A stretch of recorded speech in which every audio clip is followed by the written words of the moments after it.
Hi welcome to my channel. இன்றைக்கி ஒரு ஈஸியான பிரேக்ஃபாஸ்ட்டாக, அதுவும் வந்து பச்சை பயிறு வச்சு ஈஸியான ரெசிபி வாங்க எப்படி செய்யலாம்னு சொல்லிட்டு பார்க்கலாம்.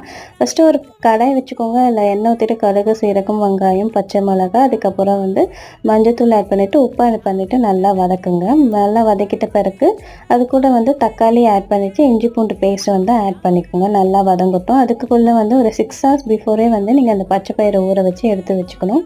அதுக்கப்புறம் 2 விசில் போட்டு வேக வச்சு தனியாக எடுத்து வச்சுக்கோங்க. இதுக்கு வந்து நீங்கள் கரம் மசாலாவும் ஆட் பண்ணிக்கலாம், இல்லை நார்மல் மிளகாத்தூளும் ஆட் பண்ணிக்கலாம். உங்களோட சாய்ஸ் தான்.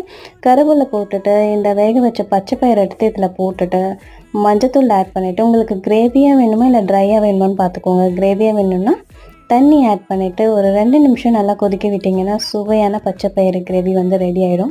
இது சப்பாத்திக்கு, அதுக்கப்புறம் தோசைக்கெலாம் ரொம்ப நல்லாயிருக்கும். குழந்தைங்களுக்கும் ரொம்ப நல்லாயிருக்கும். இது ப்ரோட்டீன் ரிச்சு. ட்ரை பண்ணி பார்த்துட்டு எப்படி இருக்குது சொல்லுங்கள். தேங்க்யூ ஃபார் வாட்சிங்.